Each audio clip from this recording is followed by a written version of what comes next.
ત્યાં સુધી તો જય શ્રી કૃષ્ણ મારો ભાઈ. અલા ટ્રમ્પ શું કે ગંડો થઈ ગયો છે. નકરો ટેરિફ વધારે જ જાય છે, વધારે જ જાય છે. આને તો બોયકોટ કરી દેવો જોઈએ. યુએસ ની પ્રોડક્ટ યુઝ કરવાની બંધ કરી દેવી જોઈએ. તારી વાત તો સાચી, પણ તો સવારથી ઉઠીને સાંજ સુધી કામ કેમ કરી બધા?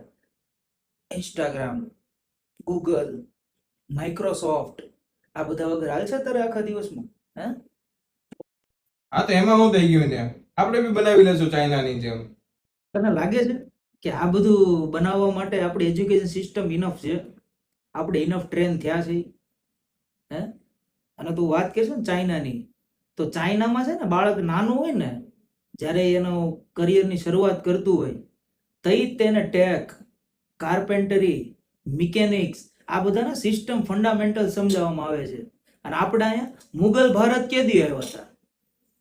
આમાં કેમ એનામાં ડેવલપમેન્ટ થાય, કેમ વિકાસ થાય?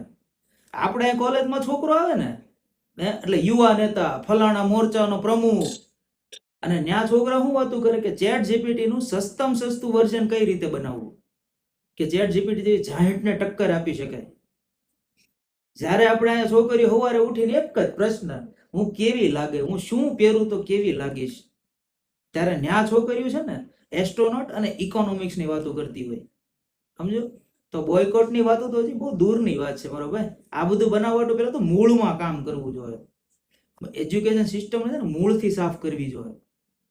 પછી આપણે કદાચ કહી શકશું કે બોયકોટ અમેરિકા અને ઇન્સ્ટાગ્રામ, ગૂગલ બ્લોક બોયકોટ કરો એમ. બાકી ત્યાં સુધી તો જય શ્રી કૃષ્ણ મારો ભાઈ. સમજો?